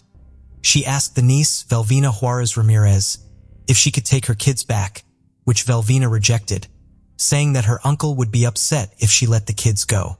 Margarita claimed that she kept visiting the place until one day the family moved, without informing her or leaving any address. Margarita had no idea where her estranged husband or daughters were. In 1995, 4 years after baby Hope's remains were found, Margarita got a call from a woman saying that Velvina had passed away. Margarita headed to the location and inquired about her daughters after giving her condolences to the deceased. Unfortunately, nobody in the family told her about the whereabouts of her 2 daughters, and she came home empty-handed. It was only later that another call from the same woman requesting her to pick up her daughter, referring only to Maribel, that she realized that there was something terribly wrong. She was then informed that Maribel was the only daughter who had been there all along, while nobody had any clue where Angelica was. Although Margarita suspected Genaro of being responsible for Angelica's disappearance, she never went to the police to report her daughter missing. Asserting an explanation for her actions, Margarita said that since her family had illegally immigrated from Mexico and she did not speak English and only spoke Spanish, she was scared to go to the police. Though Margarita accepted her fate, never taking a stand for her own daughter, detectives were dedicated to providing their precious baby Hope with justice. They now considered General Ramirez as the prime suspect in his daughter's disappearance and murder, and a massive search began for him. Unfortunately, to this day, no information about his whereabouts have come to light, as he continues to be a missing person. Yet some people, including Margarita, believe he fled the U.S. and returned to his home country, Mexico. When tracking down Angelica's father failed, everyone thought the mystery of baby Hope's brutal murder would never be solved until police pointed their fingers at another man. The man was none other than Angelica's own cousin on her father's side and Velvina's brother, then 30-year-old Conrado Juarez Ramirez. Juarez was a regular visitor of the home where Angelica and Maribel were living under the care of Velvina and 5 other relatives in an apartment in Astoria, Queens. Juarez had a long criminal history comprising different kinds of crime, including sexual assault. Surprisingly, his family still let him hang around the children. Based on past records, NYPD detectives wanted to zero in on this guy and went looking for him. They waited in front of the Manhattan restaurant where he worked as a dishwasher and later brought him in for questioning. Although he was asked questions regarding Angelica's disappearance, detectives still suspected Angelica's father to be the one responsible until Juarez dropped a bombshell. After initially denying it a few hours into the questioning, 52-year-old Juarez began confessing to the murder.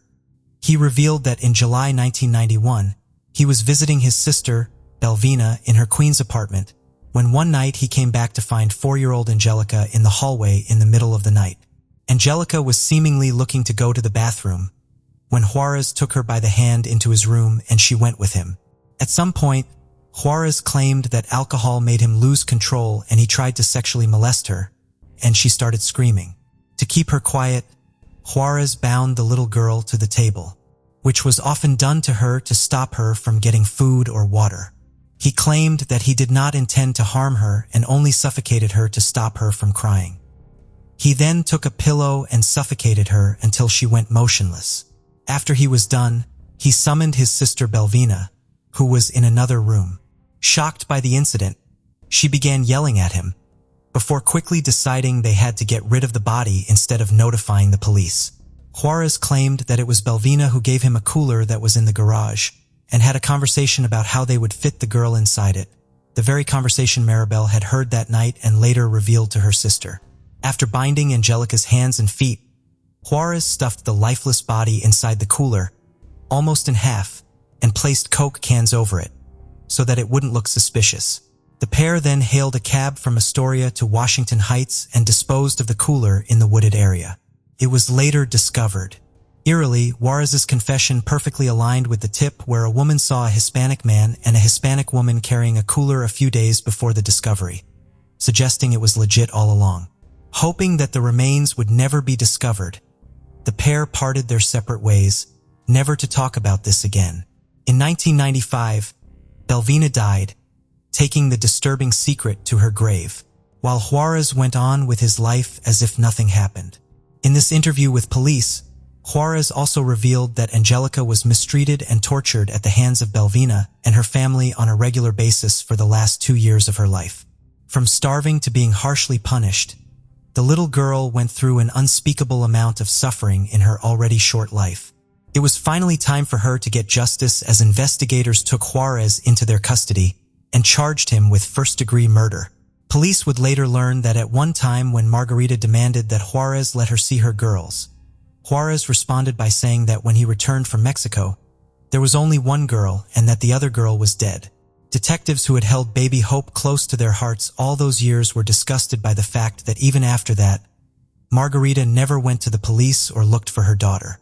When the mother was asked in an interview what she would say to her dead daughter, she replied, "I would ask her to forgive me, that I wish I could have stopped him before he could hurt her."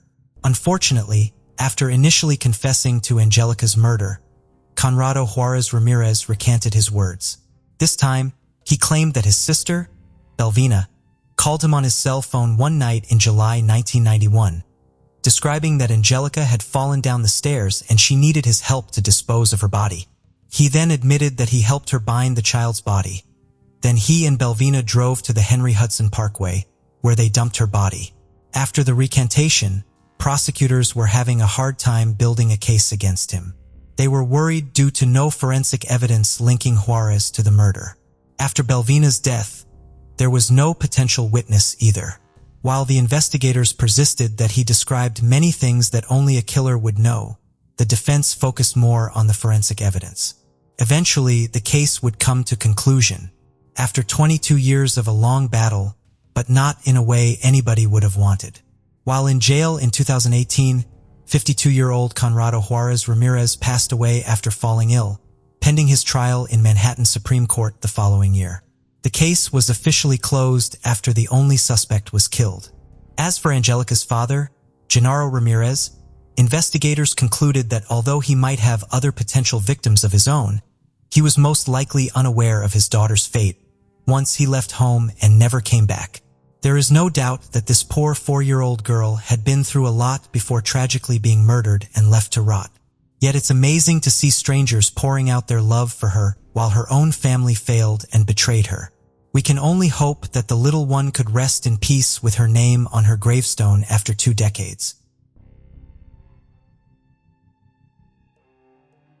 In the summer of 2003, the body of 36-year-old Sabrina Payne was found in a field near Tremont, Illinois. Sabrina was a black female who was known to support a drug habit with prostitution. Sabrina had last been seen at her home 2 days before her body was found. The original autopsy failed to determine a cause of death, leaving some of the detectives to believe she had overdosed. One detective, however, felt uneasy about that assumption. His suspicions were confirmed as more bodies were found in Peoria and Tacuil counties over the next year. On February 5, 2004, the body of 36-year-old Barbara Williams was found in a ditch near Edwards, Illinois. She was found partially clothed and lying face down in the snow. She had been seen alive between 9 and 10 p.m. the night before. An autopsy showed that she had multiple contusions and abrasions on her body. Toxicology showed that she had fatal levels of cocaine in her blood. At this point, police were not ready to call this a murder or entertain the idea of a serial killer preying on black drug-addicted prostitutes. In a told her of 2004, 32-year-old Shakonda Thomas was reported missing. She had last been seen by her family in August. Shakonda was known to disappear at times, but when she didn't come back after several weeks, her family reported her missing. Shirley and Trapp was also reported missing in the late summer of 2004. She was seen 3 days before she was reported missing. Tamara Walls was reported missing in September of 2004 after not being seen for 3 weeks.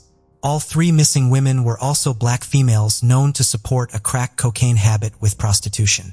36-year-old mother of 8, Laura Lawler, disappeared from her home after leaving with a man and woman. Her longtime partner searched for her, but only was able to determine she had been with a man named Larry.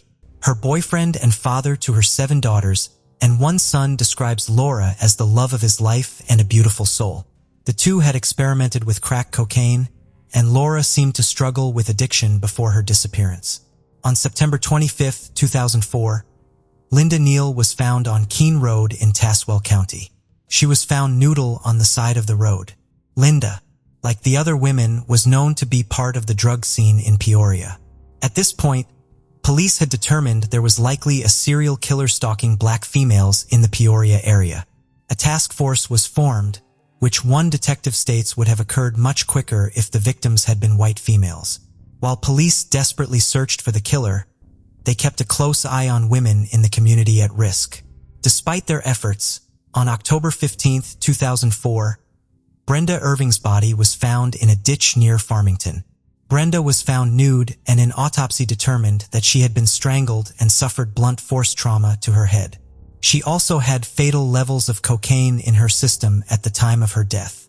Her children had feared for their mother's safety, as she had known many of the women who had been killed or disappeared from central Illinois. Brenda struggled with drug addiction. Despite detectives' best efforts, the case proved difficult to solve. They followed thousands of leads, but finally got the lead they were waiting for in December of 2004. 35-year-old Thick Bomer was arrested for theft. From jail, she told authorities that she thought she could help them find the serial killer preying on her fellow sex workers. She believed that a man who had picked her up in July 2004 was responsible. Bomer explained that in July, a man named Larry Bright lured her to his mother's home where they shared alcohol and drugs. Once she was intoxicated, she said Bright attacked her, attempted to rape her, and pulled a knife on her. Somehow, Bomer was able to escape. Police were at first skeptical, as Bomer asked for a plea deal in exchange for her testimony. Why hadn't she reported this back in July? Why wait until she was under arrest? Vicky Bomer claimed she was scared of being arrested for outstanding warrants, which is why she did not come forward in July 2004. A search of her criminal history confirmed the warrants, so detectives decided to take a look at the man named Larry Bright. Larry Dean Bright was born in Peoria, Illinois, on July 8, 1966. He served a 2-year stint in prison at age 19 for burglary and carjacking. According to Larry's family, the time Larry spent in prison changed him for the worse. Larry became more angry and violent and began using drugs. Larry had an injury, which started an addiction to prescription opioids and later crack cocaine. He also developed an addiction to pornography, preferring videos with black lemon. Larry lived with his mother in a tiny guest house behind her home. Larry enjoyed gardening, creating a beautiful garden bed of flowers for his mother. When the police arrived at Larry's home following the tip, they noticed the beautiful flowers in the garden. Larry was placed under arrest for the unlawful restraint of Vicky. They questioned Larry about the murders, but he denied having any information about the murdered and missing women. Throughout the interview, Larry smoked several cigarettes. Detectives planned to take one of the cigarette butts and test it for DNA, but Larry ate them before leaving the interrogation room. Larry declined to give DNA voluntarily. Police searched Larry Bright's home on January 20th, 2005. The investigators dug up the garden, finding several small bone fragments and ashes that were later determined to be human. When the police questioned Larry again, they told him they were digging up his mother's flowers. At this point, Larry broke down and confessed to multiple murders. He even led investigators to the remains of some of his victims. Larry explained that around July 27, 2003, he picked up Sabrina Payne on the south side of Peoria. He drove her to his home, which he shared with his mother. He claimed the two drank and used cocaine before having consensual sex. Larry said he did not intend to tell Sabrina, but he became enraged, thinking Sabrina was trying to rip him off. He strangled her to death and dumped her body near the cornfield where she was found. Larry confessed to picking up Barbara Williams in February 2004. Again, he used drugs and alcohol with his victim. He stated that he once again lost control of his anger and killed Barbara. He claimed he caught Barbara stealing from him. He dumped her body along the road where she was found the next day. The prosecution believed that after the first two murders, Larry developed a bloodlust. At the time of his arrest, he said, "I knew them I would till the others I would pick up. I went out hunting." Larry also confessed to killing Laura Lauer. He burned her body in his backyard burn pit, burying the remains in his mother's yard. He said he wanted to destroy the bodies to avoid getting caught. He confessed to killing Tamara Walls and burning her remains. Her jawbone was found in the backyard. He admitted to strangling, beating, and burning Shirley in trap. Chiconda Thomas had the same fate after being picked up by Larry Bright. He burned the woman and buried the ashes in the yard. Because of his attempts to crony his victims, he was nicknamed the Bone Crusher. Larry said that he attempted to burn Linda Neal and Brenda Irving as well, but the attempts were unsuccessful due to the weather. He dunked both women along the side of the road. Larry was facing the death penalty following his January 2005 arrest. In an attempt to spare his mother the embarrassment of a trial and avoid the death penalty, Larry Bright pleaded guilty to 7 counts of first-degree murder and 1 count of drug-induced homicide on May 30th, 2006. Bright's murders were not considered racially motivated, but detectives believe he was just attracted to black women. He is one of the very few serial killers who chooses victims outside of his race. Larry was sentenced to 7 life sentences without the possibility of parole to be served concurrently. He was also given an additional 30 years for the drug-induced homicide. As part of the plea deal, Larry will be required to serve 100% of his sentence with no parole consideration. Larry is currently housed at the Shawnee Correctional Center in Vienna, Illinois. He will spend the rest of his life behind bars, but that brings little peace to the families of his victims. The loved ones of Larry's victims want people to know that the women he killed were more than just drug addicts or prostitutes. They were people. They were mothers, daughters, sisters, and friends. The serial killer dentist of St. Louis, Glennon Engelman. Dr. Glennon Engelman was born on February 6, 1927 in St. Louis, Missouri. Dr. Engelman grew up on the south side of the city and felt a deep connection to his neighborhood. After serving in the military, Dr. Engelman used his GI Bill to go to Washington University and become a dentist. He opened his dental office on the south side of St. Louis, serving the community he had always loved. Dr. Engelman, who went by Glenn, was married to a woman named Edna Ruth, but they divorced in 1956. By 1958, both Glenn and Ruth had remarried. Glenn was operating his dental office and appeared to be successfully serving the St. Louis community. On December 17, 1958, citizens in Forest Park noticed a bloody man stumbling. The man, James Stanley Bullock, soon passed from his injuries. These injuries were caused by a gunshot. No one could figure out why someone would shoot 28-year-old James Bullock. James Bullock was born on April 17, 1931 in DeSoto. He was raised in Shiloh, Illinois by his grandparents and later his aunt after his parents passed away. According to an article from 1938, the then 7-year-old was living with his grandparents in 1938 and enjoyed attending school and fishing. James later served in the military before returning to St. Louis to work and go to college. Back in St. Louis, James met Edna Ruth, the ex-wife of Dr. Glenn Engelman. The two married, and 6 short months later, James was dead. An employee at a local sanitarium initially claimed James was there 4 days before his murder, asking to be admitted because he feared for his life. His wife and aunt said this was not true, as the three had dinner together on that night. According to his widow and aunt, James was not afraid for his life, and they knew no one who would want him dead. However, Edna Ruth benefited greatly from her husband's death. Ruth had life insurance policies totaling $64,088. While under questioning, Edna Ruth made several weird statements, including telling the police she was married before, but her husband did not know. Who was she married to? Her husband's dentist, Dr. Glenn Engelman. Edna Ruth had lied to James and his family and lied on the marriage application about being married before. Police questioned a local career criminal who was out on parole for an assault at the time of the shooting. They weren't able to tie him to the murder of James, but they did note he lived near Dr. Engelman's office. Dr. Engelman and Edna Ruth both refused to take a polygraph test and denied any involvement in the murder of James Bullock. Dr. Engelman's new wife, Ida, refused to be questioned by the police. A patient provided an alibi for Dr. Engelman. However, another witness said that they tried to find someone at the office around the time when the office was empty. Edna Ruth invested part of the funds she received after becoming a widow and a doctor.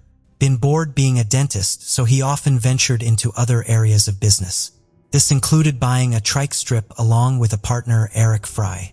Dr. Engelman had grown to be close friends with Eric and his wife Sandy. On September 26, 1963, Eric and Dr. Engelman were at the trike strip using dynamite to explode and then fell abandoned cisterns on the property. Eric was lying on his stomach near one of the cisterns when the dynamite exploded quicker than anticipated. Eric was killed instantly and found lying in the bottom of the cistern. Coroner H.D. Steinbeck ruled the death accidental. Mr. Frey's wife had an insurance policy on her husband, which she invested part of into Dr. Engelman's practice. Dr. Engelman divorced Ida and married his third wife, Ruth, in 1967. The couple shared a son, but Ruth heeded a close relationship her husband had with a young woman who worked in his office named Carmen Miranda. Dr. Engelman offered to train Carmen to be a dental assistant in his office. Edna felt uncomfortable with the flirting between the doctor and his young assistant. Dr. Engelman, however, claimed he was trying to help people in his community. He hired Carmen's brother, Nick, as well at one point. Ruth was relieved when Carmen met a married man named Peter Home. Just a few months later, however, Carmen and Eric were walking in a rural area in Pacific, Missouri. The couple were exploring an area known to have caves and scenic paths. A shot suddenly fired, hitting Peter in the head. Peter died instantly, and hysterically Carmen fled down to help. Nearby, police found an hex on a tree made with tape. The area was familiar to locals as a hunting area, and police believed that the shot was accidental. Police believe someone was target shooting at the accident accidentally struck Mr. Home. Carmen had a significant amount of life insurance on her husband, totaling $60,000. This is equivalent to around $300,000 in 2024. Dr. Engelman and Ruth divorced soon after, at which time Dr. Engelman married young Carmen, whom he had known since she was a small child. His son lived with Edna, his ex-wife. Despite being married to Carmen, Dr. Engelman and Ruth still met regularly for sex. Dr. Engelman constantly had extramarital affairs, which included previous affairs with Carmen, Ruth, and even Sandy Fry, the wife of his business associate Eric Fry, who was killed by dynamite. Another of Dr. Engelman's affairs was with a patient named Barbara Boyle.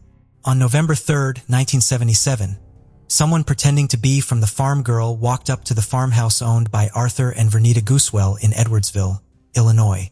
Soon after entering the home, the elderly couple were attacked and both were shot in the head.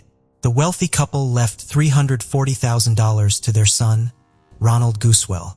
Guess who Ronald Goosewell was married to? Barbara Boyle. On April 4, 1979, less than 2 years after the murder of his parents, Ronald Goosewell was found dead inside his car outside a hotel in East St. Louis, Illinois. The man had been beaten and shot to death. He had been missing for 4 days when his body was found. Following her husband's murder, Barbara collected his inheritance in addition to several life insurance policies. The equivalent sum of money today would be nearly $1.7 million. Guess who she cut to?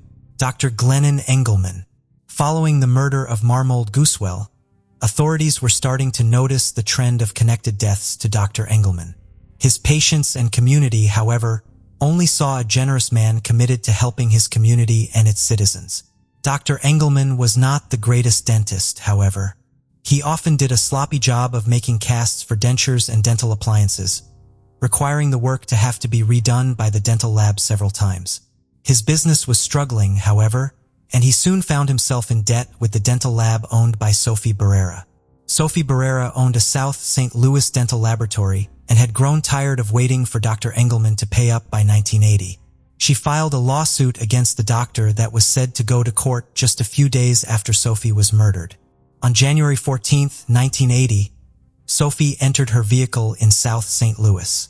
Shortly after, the vehicle exploded. Police found remnants of a bomb under her charred vehicle. Sophie had told her son before she was in fear of being killed. She believed Dr. Glenn Engelman was dangerous. Dr. Engelman was questioned for 3 hours and then released. Police were certain he was responsible for Sophie's death, but they had to prove it. The public also wondered if the bombing was related to another bombing in the area that was carried out between two mob families fighting for control over St. Louis labor unions. The evidence indicated, however, that this was not a mob hit. The number one suspect was the man who owed Sophie $15,000. Dr. Engelman had to be stopped, but the police weren't sure how to do it. Detectives soon began having conversations with Dr. Engelman's ex-wife and mother of his son, Ruth. Ruth told police nothing at first, but eventually started to talk. She explained that Dr. Engelman often bragged about killing people. He told her that he had a superpower he was able to kill without remorse. He had admitted to killing Eric Fry, Peter Home, and the Cuswell family. It was his side hustle, killing for profit. Ruth agreed to help the police, but none of her testimony could be used in court because Dr. Engelman confessed to her while the two were still married. He was protected by spousal privilege. Ruth decided to wear a wire, however, and met up with Dr. Engelman to exchange their son and sometimes just to socialize. They were still having a sexual relationship despite Dr. Engelman's marriage to Carmen. She tried to get Dr. Engelman to confess to her again by asking direct questions. He didn't seem to take the bait at first, and Ruth feared he would kill her next. Ruth suggested police plant a bug in her bedroom, and she would invite the dentist over for sex. Dr. Engelman was suspicious, however, and did not say anything that could lead to his arrest. Ruth then met him at a diner wearing a wire, and this time he commented on being homicidally intimate with the widow of one of his victims.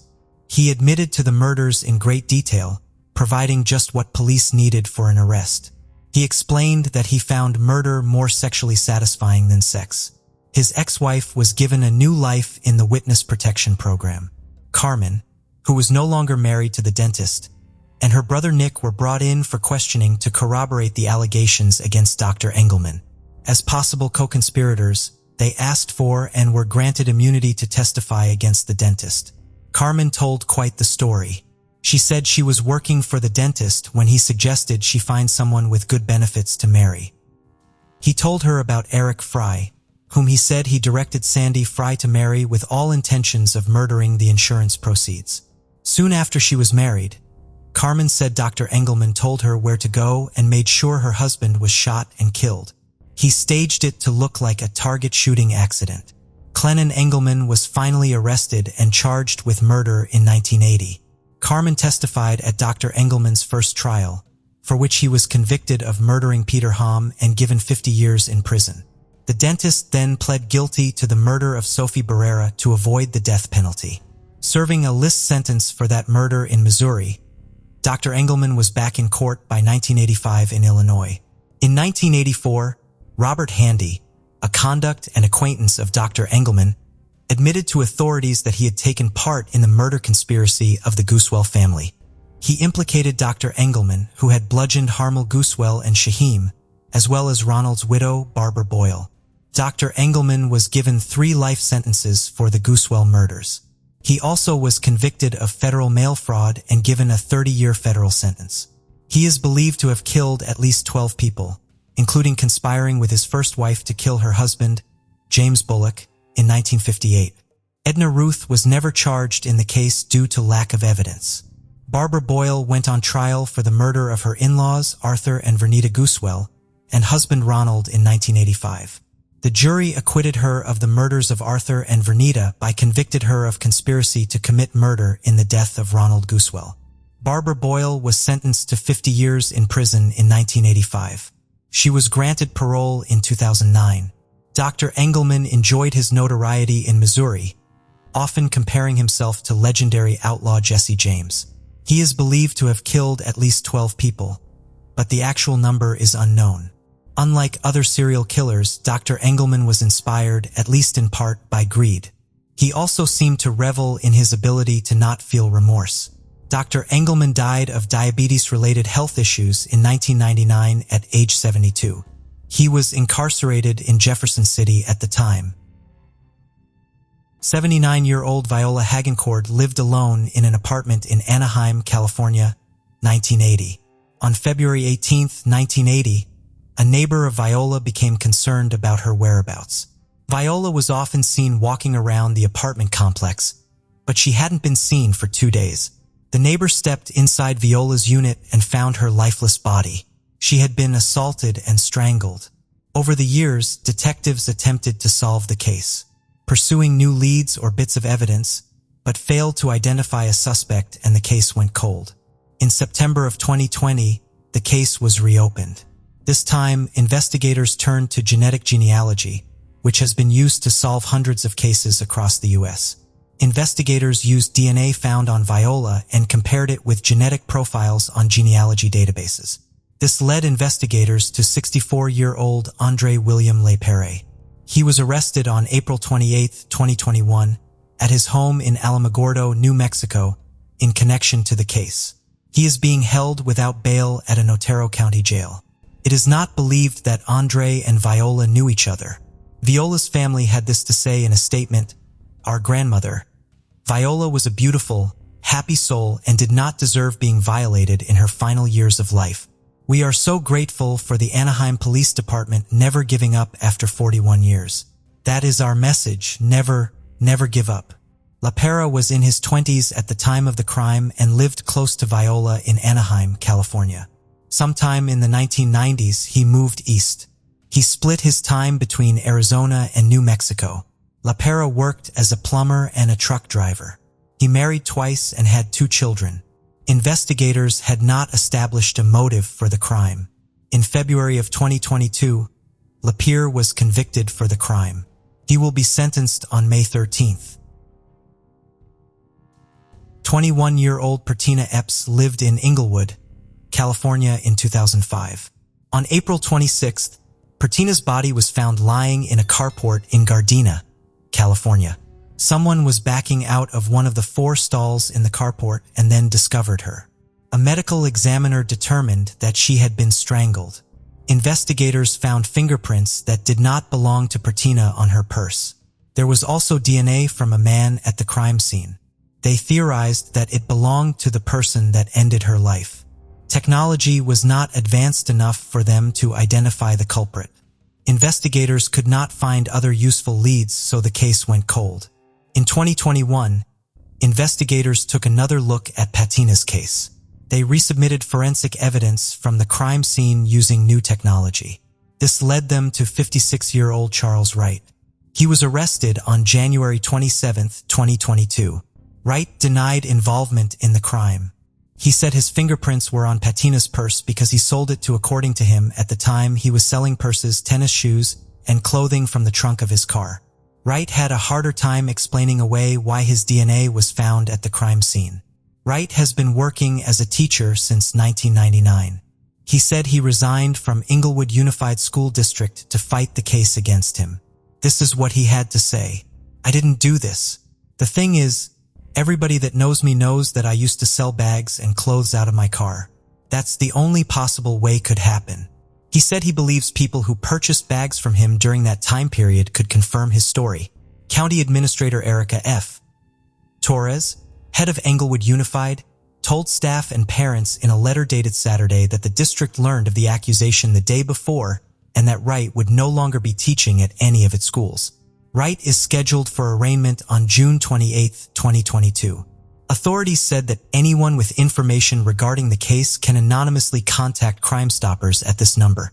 It is not known yet why Wright did what he did, but investigators did say that they don't believe Wright and Partina knew each other. On November 6, 1994, human remains were found in the Wright Township near Coopersville in Udoa County, Michigan. The remains were found by hunters. An autopsy revealed that the remains belonged to a woman. Could not be determined how she lost her life, but foul play was suspected. Investigators asked anyone with information to come forward. They also took a look at missing persons to see if there was any link. They were not able to find her actual identity, so they referred to her as Matilda. Later, she would be known as Udoa County Jane Doe 1994. In 2007, the Udoa County Sheriff's Office exhumed the remains and were able to collect DNA. A DNA profile of the victim was then created.